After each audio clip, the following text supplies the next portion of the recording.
PDM setup के तहत पहली दफा वजीर खारजा बनने के बाद बिलावल भुट्टो जरदारी ने अब अपनी नजरें वजीर आजम बनने पर मरकूज कर ली हैं और वो इस ओहदे के लिए अपनी पार्टी के उम्मीदवार हैं।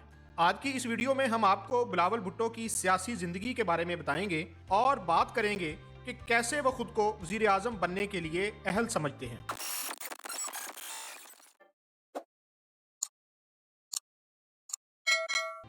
1988 में पैदा होने वाले बिलावल भुट्टो जरदारी एक दिहाई से ज्यादा अरसे से सियासत में सरगर्म हैं, लेकिन वो अभी तक अपनी वालिदा बेनजीर भुट्टो और नाना जुल्फकार अली भुट्टो के नक्शे कदम पर चलते हुए वजीर आजम नहीं बने हैं। 1999 में बेनजीर की खुद साख्ता जिला वतनी के बाद बिलावल भुट्टो जरदारी ने अपने बचपन का बेशतर हिस्सा पाकिस्तान से बाहर गुजारा, लंदन और दुबई के दरमियान सफर किया। 2007 में इन्होंने जदीद तारीख और सियासत का मुतालिया करने के लिए ऑक्सफोर्ड के क्राइस्ट चर्च कॉलेज में दाखिला लिया। 2008 के इंतखाबात से चंद हफ्ते कबल इनकी वालिदा को कत्ल कर दिया गया। कुछ दिन बाद बिलावल ने भुट्टो को अपने नाम में शामिल किया और इन्हें पाकिस्तान पीपल्स पार्टी का चेयरपर्सन बना दिया गया।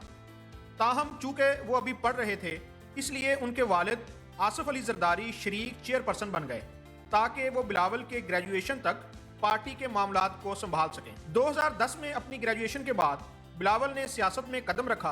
दिसंबर 2012 में अपनी वालिदा के कत्ल की 5वीं बरसी के मौका पर एक जज्बाती तकरीर के साथ सियासी आगाज किया। बिलावल ने 2018 में पहली बार इलेक्शन लड़ा और रुकन कौमी असम्बली बने। इन्होंने बिलतरतीब 2020 और 2021 में गिलगित बल्तिस्तान और आज़ाद जम्मू कश्मीर में पार्टी की इंतखाबी मुहिम की क़यादत भी की।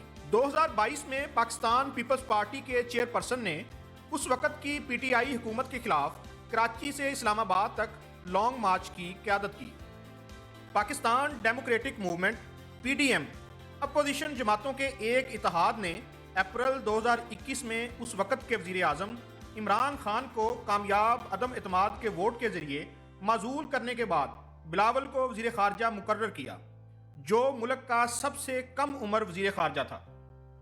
अपने दौर में वो मजबूत ताल्लुकात उस्तवार करने की कोशिश में मॉस्को से जापान तक और अमेरिका तक कई दौरों पर गए। ताहम उनके 2.5 साला तवील अरसे के दौरान 2 वाक़यात ऐसे थे जिन्होंने इन्हें काफ़ी पजीराई हासिल की और दोनों का ताल्लुक हिंदुस्तान से था।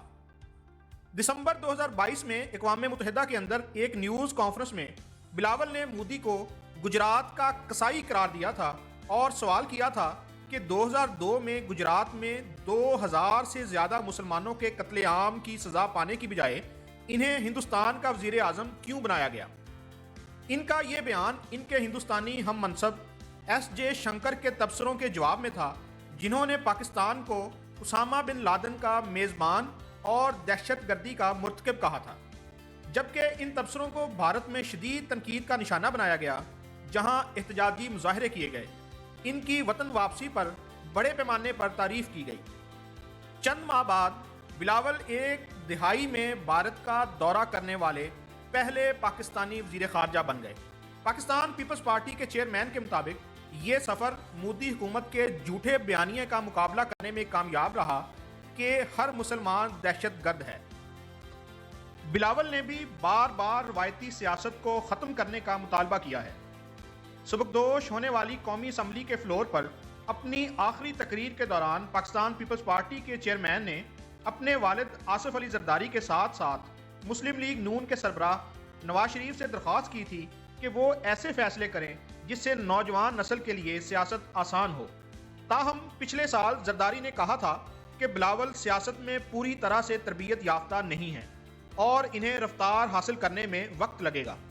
साबिक सदर के बयान के बावजूद पाकिस्तान पीपल्स पार्टी ने 3 जनवरी को बिलावल की बतौर वज़ीर आज़म नामजदगी की मंजूरी दे दी। फरवरी 2024 के इलेक्शन की मुहिम में इनके मौक़िफ़ के मेन पॉइंट्स ये हैं। बिलावल खुद को जमहूरियत का मजबूत हामी कहते हैं और बारहा इस बात पर जोर दे चुके हैं कि सिर्फ जमहूरियत ही लोगों के मसाइल हल कर सकती है। इन्होंने ये भी कहा है कि पाकिस्तान पीपल्स पार्टी गरीबों की हामी जमात है और मुंतखब होने पर तनख्वाहों को दुगना करने और हाउसिंग और सेहत की खिदमात को बढ़ाने के मंसूबों का ऐलान किया है। बिलावल ने जोर दिया है کہ دوسرے ممالک کے ساتھ مضبوط تعلقات ملکی مسائل کو حل کرنے کے لیے بہت ضروری ہیں۔ وہ ملکی سیاست میں نوجوانوں کے کردار کو بڑھانے کے بارے میں آواز اٹھاتے رہے ہیں۔ تجربہ کار سیاستدانوں پر زور دیتے ہیں کہ وہ استعفیٰ دیں اور ایسے فیصلے کریں جو ان کے اور مریم سمیت آنے والی نسلوں کے لیے آسانیاں پیدا کریں۔ انہوں نے انتقام کی سیاست کو ختم کرنے کا عزم بھی کیا ہے۔ انہوں نے اصرار کیا ہے کہ سیاسی جماعتوں کو غیر جانبدار اسٹیبلشمنٹ اور عدلیہ کی تلاش کرنی چاہیے۔ پاکستان پیپلز پارٹی کے چیئرپرسن نے کہا ہے کہ اگر ان کی پارٹی اقتدار میں آئی تو جنوبی پنجاب صوبہ قائم کرے گی۔